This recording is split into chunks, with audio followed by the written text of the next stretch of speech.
My guest on this episode makes a huge amount of anti-misogynist content that attracts a lot of attention online, both supportive and the really not so supportive. He has become one of the most prominent men challenging the patriarchy online, which is pretty impressive for someone who grew up as a Jehovah's Witness and admits to previously being very much a patriarch. After years of doing this online on his own, he is now jointly making content with his fiancée, Kat, who has her own really interesting story. In this episode, I'm talking to both of them about what it's like to take on the manosphere so directly, what their journeys have been to get here, and also how the hell two people who were so affected by the patriarchy managed to come together and create a healthy relationship. So let's dive in.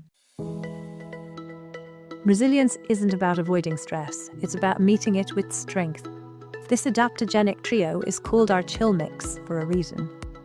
Our award-winning calm and collected formula is a favourite among people with busy, anxious brains. I have combined lion's mane, ashwagandha and holy basil with sea greens to ease your racing mind and calm a jittery body.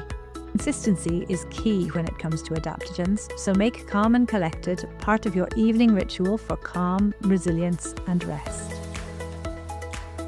So Kat and Sean, welcome. Yeah. Thank you for having us. Thank you. So Sean, why did you first start doing this, and what kind of had to click into place mentally for you to feel like it was really important to you to start speaking up on misogyny? This started for me, I think I started actively talking about it on social media. It would have been about 2.5 years ago.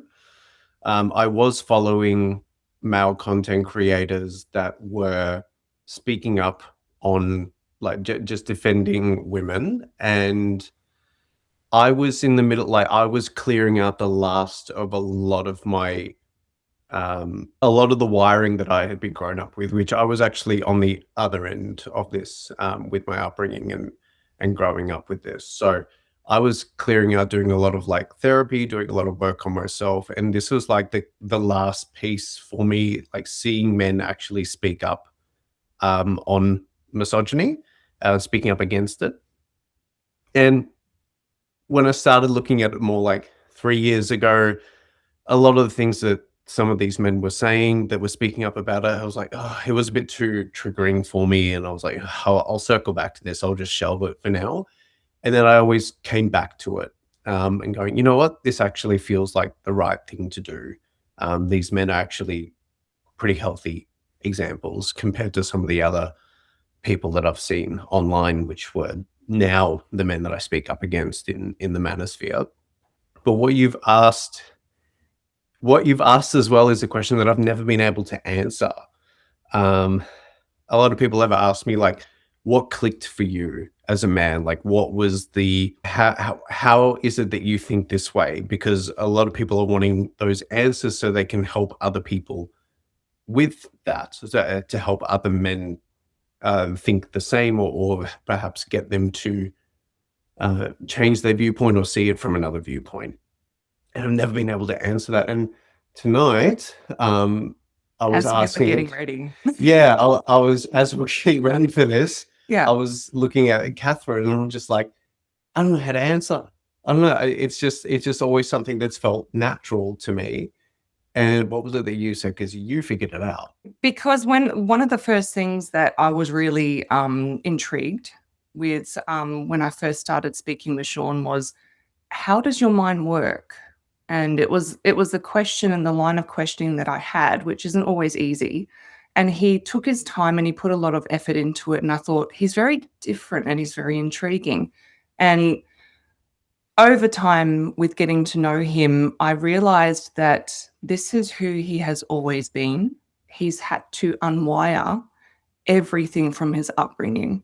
So there was this, how would you describe it? Like, you've had to unwire a lot of the conditioning and the patriarchy and the entitlement. Yes. And even you catch yourself some days still going, oh, that was a bit entitled. And I'm like, okay, we just kind of catch ourselves a bit. But it was more, this is who you naturally are. You've had to unpack and unweave everything that has been sewn in by fabric of indoctrination, religion, society, patriarchy, peer group pressure, everything. And unpacking from that is, and you're able to breathe, and this is Sean. Yeah. Yeah. It was like removing bricks from that wall. Yeah. Everything that has been built around, like you said it in a way that was like, because people go, oh, this is so like, oh, he's a pick me, he's just doing this for X, Y, and Z, because it looks curated to people that aren't in line with it or are too fearful to speak up on it. And you use the word curated. So it's like, no, your upbringing, everything that was taught by the religion, by family, by society was the curation, and you've slowly been stripping away the curation to reveal authenticity.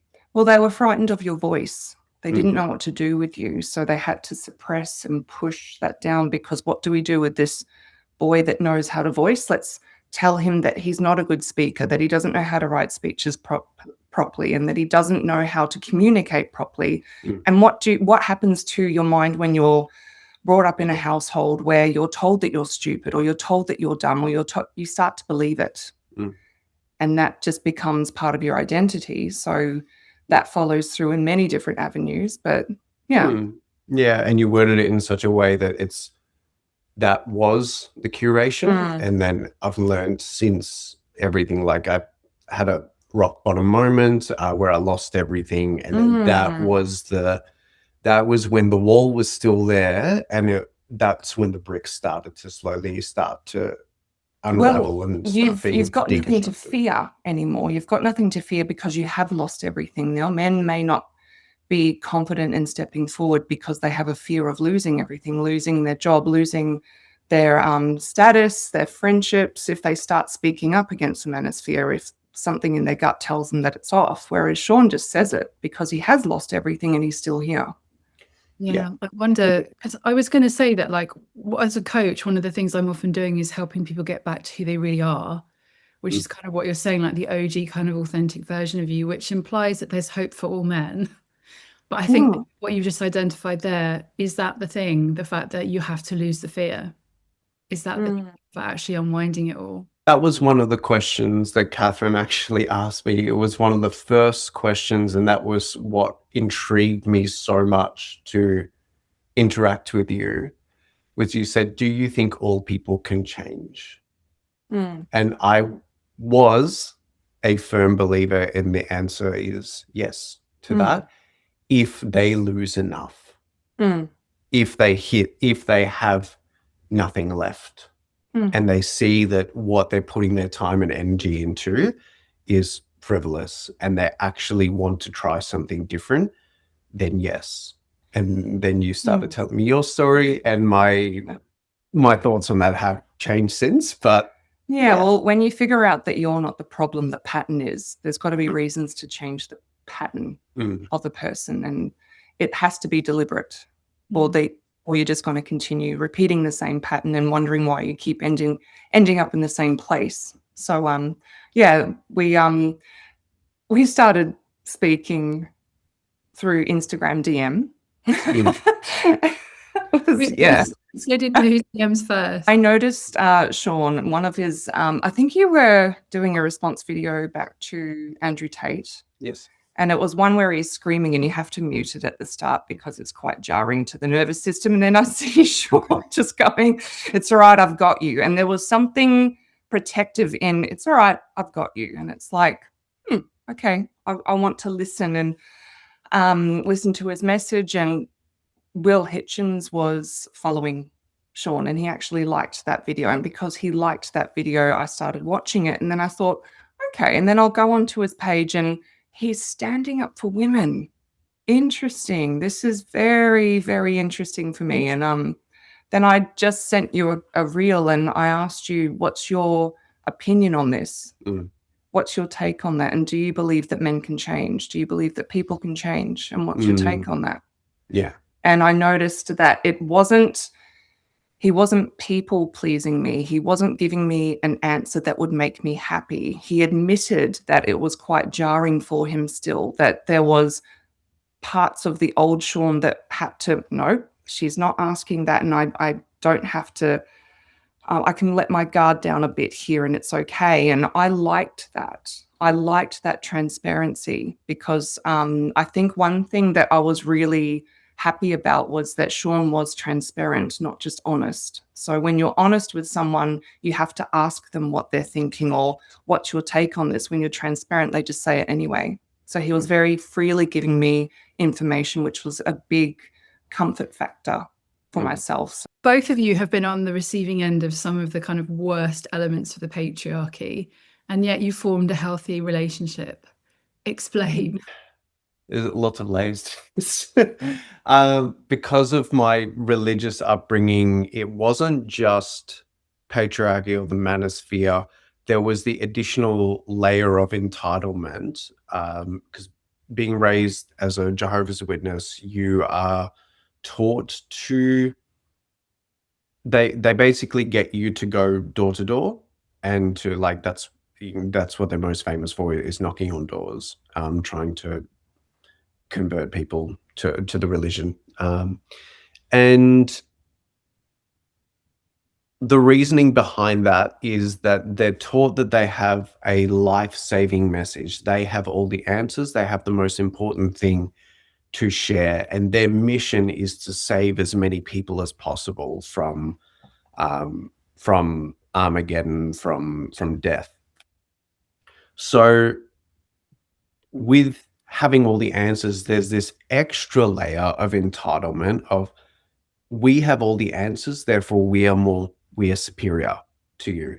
And we have the right, that means, to come to your house on a Saturday morning while you're trying to sleep in and wake you up and tell you what we think you should be believing. So there's that extra layer of entitlement. So it wasn't just everything that's being taught on social media now through like people like Andrew Tate, Myron Gaines, or all those people. It was that there was the extra layer of entitlement and the cognitive dissonance around judgment, where they say they're not judgmental, but they judge everyone on anything that has no, like they were judging people even within their own organization or even within the church. They were even being judgmental in that aspect. So there was a lot of layer upon layer upon layer of entitlement. But when it comes to the relationship with women in that upbringing, you mentioned something about that. Yes, yes, that's right. That was, thank you.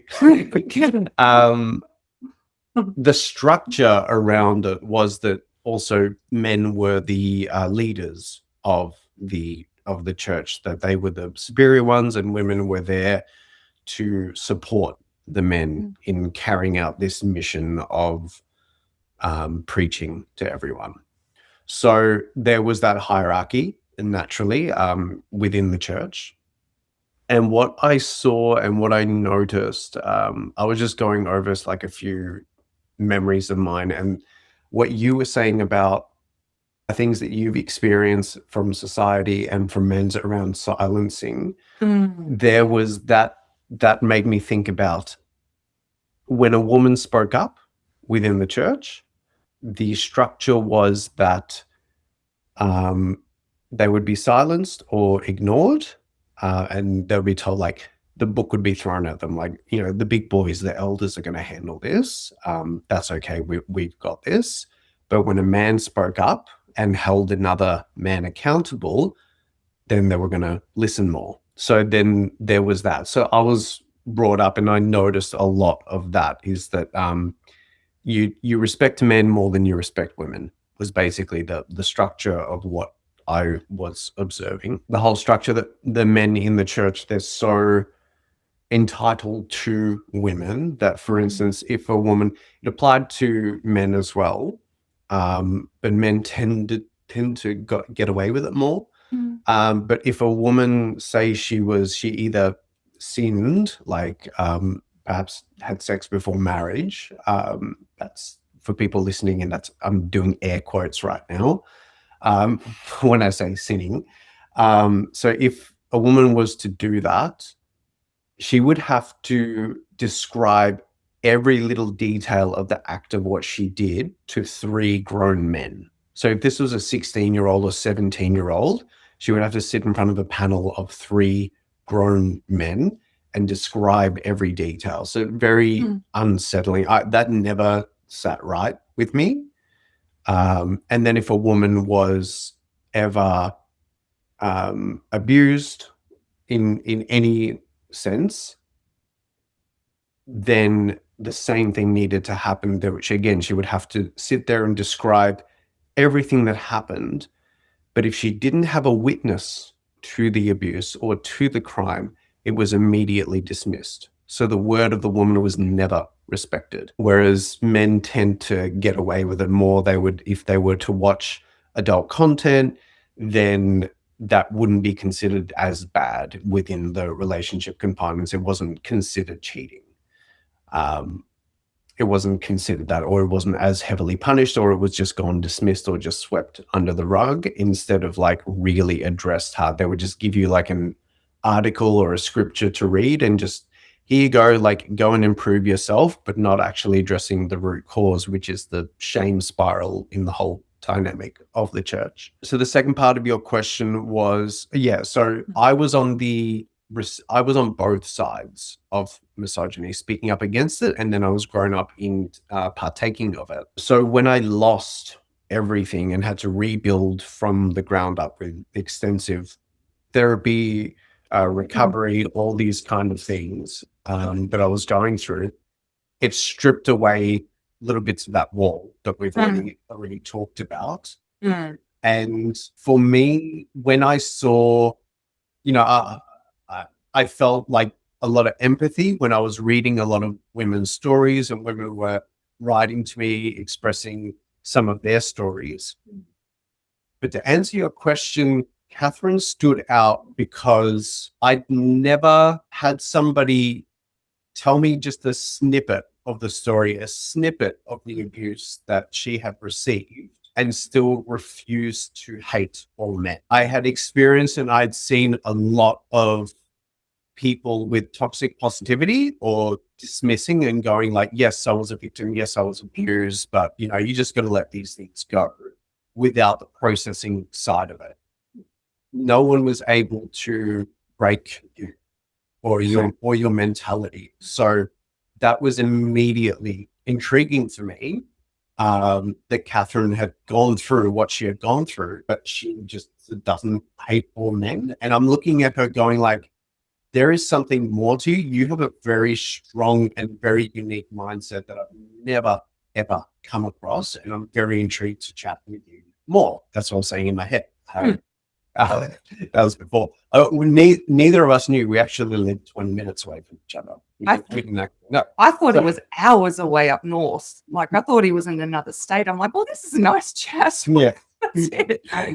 But then we found out that we were local. Well, we'd been talking like every day for like sending a couple of messages here and there, like, what do you think of this reel? What do you think of that reel? And I'm getting more and more intrigued that this woman who's just very funny, got a very unique mentality and mindset and not judgmental. Like I didn't feel like I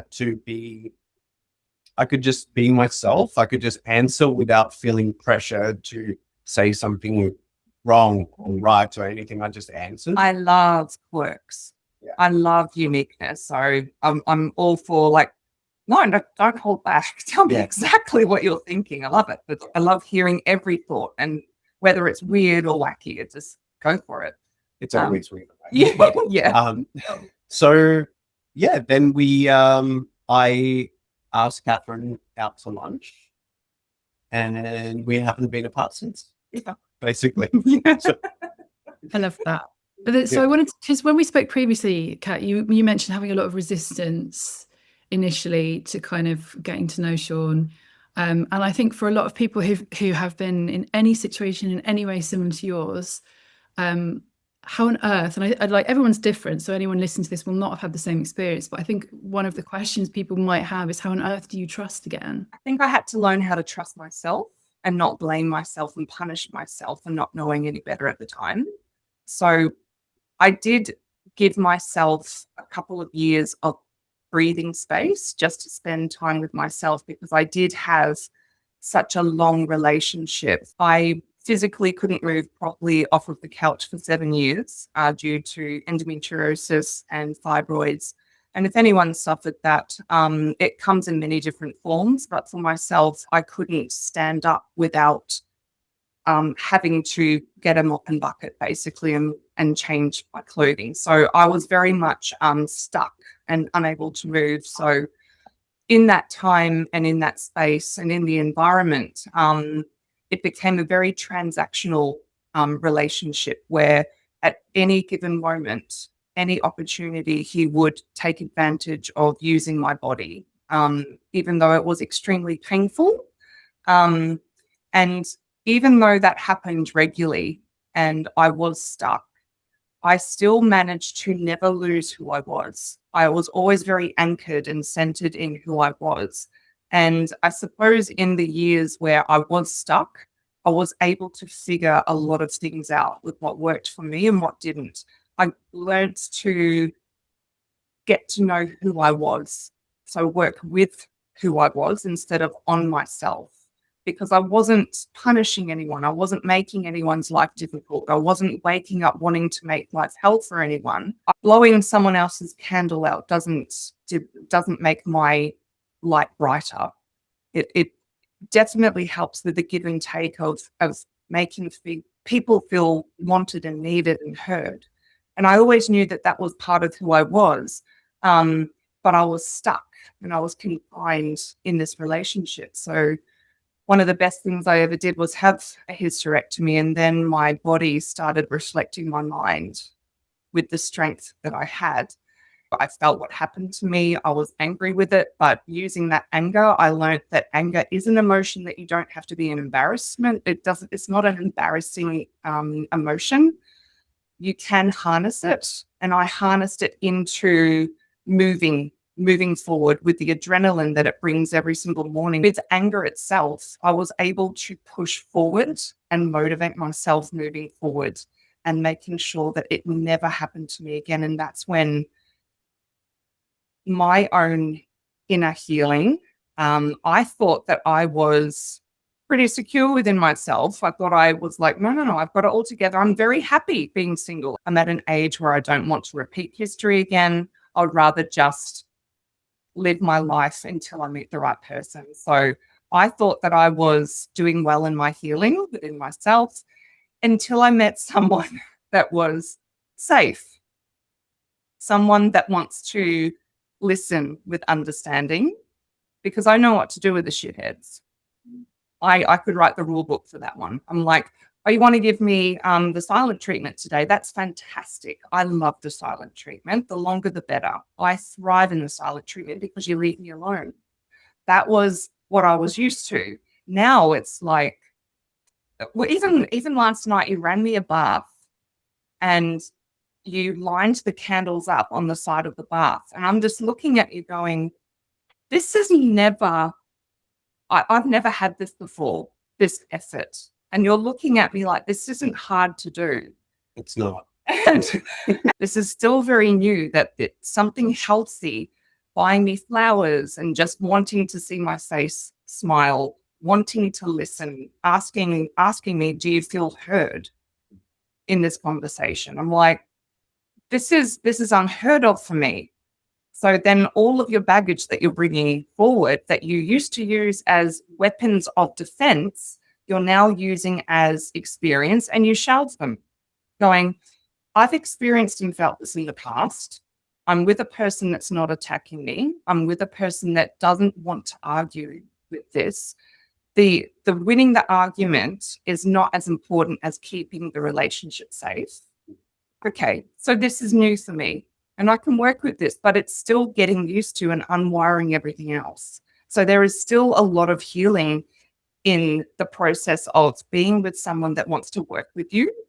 And for me, that was very unheard of. So, yeah. If I can add to that. So this whole, like, in relation to the manosphere, like Slippy Killer, what he said the other day, like he doesn't want to make women orgasm because there's not enough ROI. Was his ROI. ROI. Return on investment. Yeah. He was that is the epitome of transactional. But it's like when you actually love your partner emotionally, like things like that don't bother you, don't you stop viewing them as transactional? No. Yeah, there would be a lot of confusion when it comes to the patriarchy and the manosphere structure, especially when it comes to self-help books with the subject is women, but it's men speaking to men about what women want. Yeah. And that's the most bizarre concept I can witness. And seeing the confusion, the way that I was describing it to Sean today is, imagine you're standing in the middle of a circle of people. Now, these people represent the manosphere, and they're pushing the person in the middle of the circle going, you need to be this, you need to be earning this much, you need to look like this, then you need to do this to a woman. And you're getting pushed back and forth, and you never find stability within yourself because you're constantly being forced into each and every dark corner.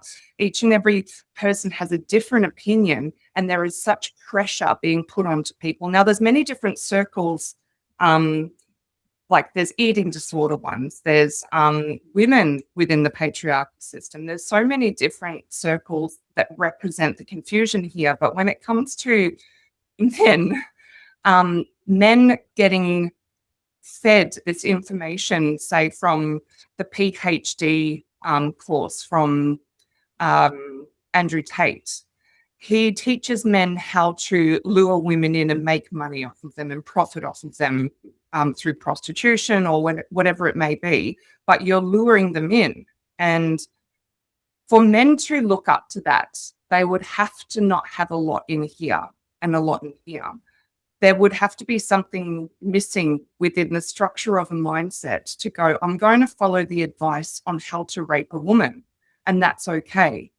And for a man to be pushed around in the center of the circle, being given this atrocious advice, and all it is mental bullets.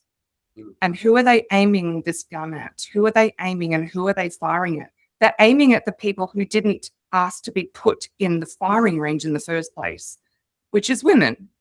So they're firing the only thing that they've got because they've spent a lot of money. Andrew Tate's very wealthy because he's receiving a lot of money from men that need direction, and the direction they're giving doesn't work, and they're angry about it. Imagine being pushed around in the middle of the circle, having no real direction and no agency within your own thought. You would be very angry being pushed around in that because you're not good enough. You're not good enough for the people pushing you around back and forth because there's always something to improve on you. You have to hammer your face to have a jawline that's more structured. That's also clavicular as well. So looks maxing. Looks maxing. Can't believe we're talking about this. Yeah. And that I even remember his name. And Myron Gaines as well with he's had one relationship, but because he's been around women, that makes him an expert on them. And then there's this whole Sterling Cooper effect. I'm claiming that as well because he believes that because he's slept with so many women in the adult industry, that he is now an expert on what every single woman wants. So there's this, what's the book that you've read? She Comes First. She Comes First. How did that go for you when you met me? Oh, so good. It didn't. Apparently everything in that book that was written by a man wasn't applicable for when Sean met me. And I'm like, well, why are you reading a book from a man to figure out how my body works? And what makes men think that it's a cookie cutter system with how a woman's body works in the first place? I was wondering, like hearing you talk, and obviously, Sean, you said earlier about how women had messaged you and you had a lot of empathy for them. I wonder whether what's really missing in the manosphere is empathy. Like men just do not have empathy for women. And a lot of what we've just talked about kind of signals that a little bit. Yeah. I think there's the empathy and anger piece. Yeah. Like anger is being generated heavily in the manosphere. And like you said, like the men in the circle, they're being pushed around by all the gurus and the blame shifting. You're not good enough. You're not this, you're not that. And go directed, it's women's fault. It's this person's fault. It's liberals' fault. It's everyone else's fault. Just to blame shift. but the anger is being generated, but the empathy, like that, I guess. The anger is being reinforced through cheerleaders going, so you should be. She's wrong. She's this. He's that. They're like this. And there's this creation of division to begin with. And as long as there's division, there's going to be no understanding, and there's going to be no moving forward with the want to understand and having curiosity as to why people feel that way. And there is, I know for myself that with the upbringing that I had, that anger is an embarrassing emotion, whereas I'm going to have to only speak on your behalf here, that empathy would be quite an embarrassing emotion for men to hold. And whereas anger, you can hold quite comfortably being brought up being a male. Whereas it's normalized, it's normalized. Whereas where girls, you're allowed to have empathy. You're allowed to be hold the emotion. You're allowed to sit with it. And it's being frightened of the emotion. But it's a natural emotion that everyone has the right to express. So can I take you to kind of what you do online, which previously was you, Sean, and is now both of you? There's a huge element of vulnerability kind of involved in for anyone being online, especially to a big audience and especially on a topic like this. But how do you deal with being exposed and directly kind of coming up against some of the biggest wankers on the internet? I love that. I mean, people find it fascinating how you, and I watch you do it too, is the negative feedback that Sean gets in his comment section. So whether it's trying to pull you apart. So I find it fascinating to watch you see that as motivation. And yeah, I guess for reference as well, like when I originally started speaking up against things, like really clearly, like whose side I was on. What came up? There was someone, I forget what there was. I left a comment on someone's on someone's post, like this would have been over like 2.5 years ago. That was when I originally started, and I said, like, the men in the comment sections are just proving the point here. And the slaughtering I got just from like that chain just went like hundreds and hundreds of comments of all these name calling. 2.5 years ago, I had to delete that because I couldn't handle it. And I think it was just like, I kept going in the sense of like, I knew it was the right thing to do. And I'm just like, I'm looking at the men saying these things going, but there's no substance in your argument. There's nothing here that's actually intelligent.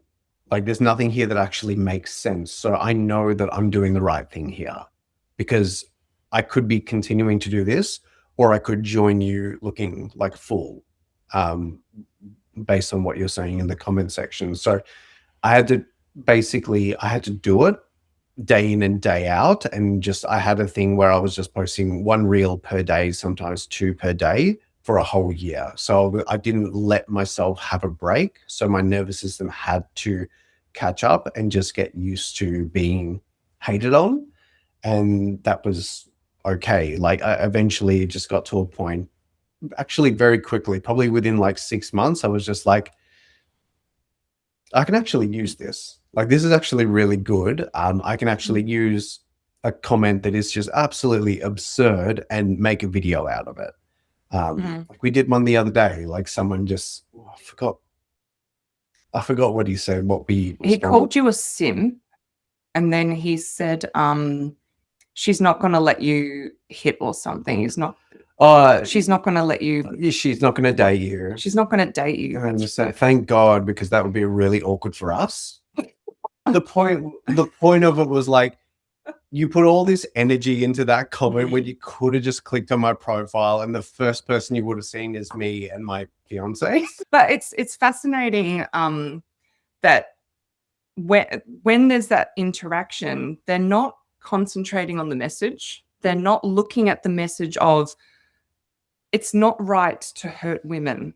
It's not right to hurt in general.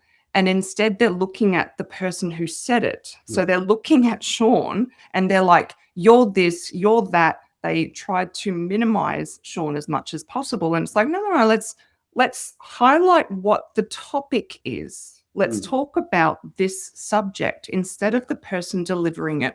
And that's something that I see quite often, where there's an inability to remain focused on the topic. Instead, they start to pick apart the person that is saying it. Yeah. Which is that's a shame, because it would be, I'm curious as to how you got to this place in the first place, but all you have is just attacking. And you've just had this amazing ability, which is admired by a lot of people, where you can just go, oh yeah, all right, they've called me a simp, I'll take a screenshot of that. And I'm shaking my head looking at you going, that would make people crumble and destroy their weekend, but you're just taking screenshots and going, yeah, we'll just make a content out of it. Yeah, I guess what's come up around that is I always knew what was, like you said, like that was always me underneath. I was always there authentically underneath, but there was all that stuff in the way. But I knew where I was going. I just didn't know exactly what it looked like. I didn't know I knew the path that I was going to take. I didn't know exactly what the road was going to look like. So I took little bits of advice here and there with like, use criticism to your advantage. Like I did use some self-help stuff that I've kind of learned along the way. There were people saying like rage bait is the way to boost engagement. So I took little bits of here, little bits of there, and I just formed it into one very messy kind of strategy. Whereas now it's like, I don't need to be doing things that perhaps it feels like I'm attacking the person more than the message itself. That doesn't feel right for me. But I was very messily just kind of toying around with trying to go down this road of trying to do the right thing, but also taking little bits of advice and just figuring out what works and what didn't work along the way. And now, since meeting you, like with you're very solid, and I still feel like I'm very much at the start of everything. Like being with you has really refined that road, and that road is really solid and clear with how to move forward with content, what things that I will not be posting and we will not be posting moving forward, because there's, again, I don't want to align with like bullying a person, as opposed to, don't want to lower to the level of the person that I'm trying to highlight. Can I kind of get your joint take on some of the kind of most ridiculous and dusty arguments that keep just coming up again and again and again? Here's the first one. Yeah. Women should choose better. Women should choose better. Men need to be honest about their intentions and just transparent and open, and need to be better. Here's another one for you. Never let a woman house train you. The moment you help out around the house, you've been demoted to a pet. Yeah. What's his name? I don't retain their names. What is his name? Should I name drop it? Yeah, go for it. That Lucas Answers? Is that the one?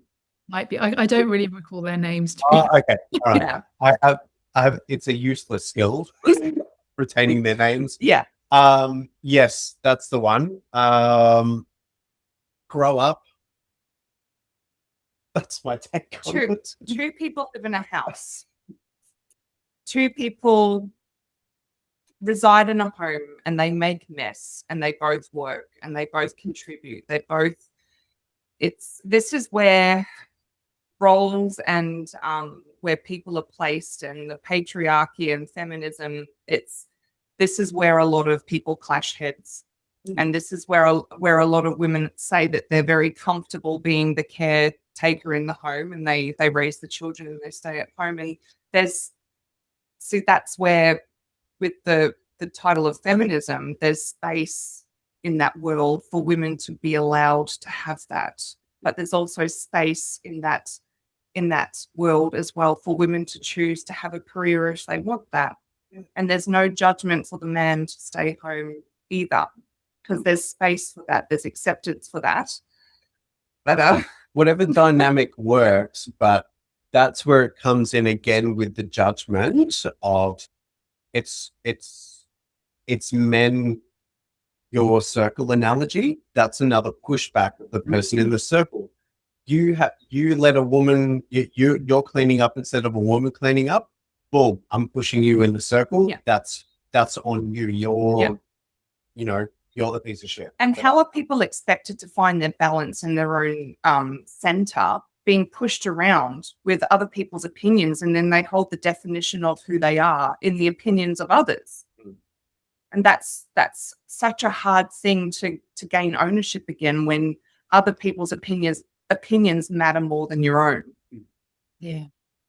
The lack of education and the lack of education and the overwhelming grooming that men have had from patriarchy is that's their natural go-to response. Because I don't get it in the comment section from where, even when I've had balanced viewpoints where I've done responses to women as well that I haven't agreed with as well, and it's men in the comment section that are talking shit about me and trying to push me in that circle. That's their own, that's their uneducated, that's their grooming that they've had with patriarchy to bully instead of where's the problem that can be fixed here. But who are they commenting for? Because are they trying to be entertaining for other men by saying the most absurd things that they wouldn't have the courage to say to a person's face? Yeah. And they're saying it in the form of humor to try and be shocking, to try and get the most attention. But what for? What are you actually doing this for? You're trying to impress other men that don't feel impressive. Boom. Nailed it. Yeah. Okay, last one. Misandry is the reverse of misogyny. Pisses me off so much. It's like there's this instant ick from people when they hear those words: misandry, misogyny, feminism. It's like they just go deaf and they just refuse to absorb anything. They're not there to learn. They're just there to confirm what they already want, and they just got the confirmation bias, and there's no room to move with it. It's very frustrating. I guess my question to that is the statement and a question. It's misandry is a response to misogyny, but is also not equivalent to misogyny. Misandry isn't women killing men. Misandry isn't women raping men. It's just women saying we don't want that. Misandry is women instilling boundaries and men taking it personally. And yes, there are what is it, 90-something% of men are responsible for the crime. So there is a very small onus on the very few women that are committing crimes in general, and then probably an even smaller percentage against men. And the focus is so heavily on that small percent when it should be on the 98% that's happening. But they just I've never understood it. Why can't you have a conversation about this? Why can't you just put whatever it is that you're why can't you acknowledge that? Is it because you want to defend it? Is it because you're guilty of it? Yeah, because they're being pushed left, right, and center in the center of that circle of they're to blame. You need to be this. Don't listen to that. Be this person. Do that thing, and they don't have any agency to stand still in it, in this whole chaos, this hurricane, and go, actually, this is how I feel about this, and it's not good enough. Let's stop this. But they don't do that. They're just pushed back and forth. Well, you being on the receiving end of misogyny, I'd like to know how you feel about that take. What's your take on that? So I've answered my take on it. When a woman walks down the street and she's told to smile, she's not refusing to smile at that one man. She's refusing to partake in an environment which has decades of history behind it. But if you don't smile, he'll still follow you because the rejection hurts as well. So there's this juggling act of it's never good enough. So what do? You will be amazed at what women tell you because everyone has a story. They're just frightened to talk about it because they should have known better. They should have smiled. They should have walked past quicker. They shouldn't have worn that. So that's long answer short. That's how I feel about it. And I have experienced so much that it can't all be for nothing. Yeah. The one thing I always ask people at the end of the podcast is, what is your one note on vulnerability? So the one thing you want people to take away from our conversation today. That there is nothing wrong with owning who you are. Having ownership of every single part of your history, whether it was good or bad, that there's vulnerability in stepping forward and moving forward. It's scary, but it's worth it. Yeah, that's a good one.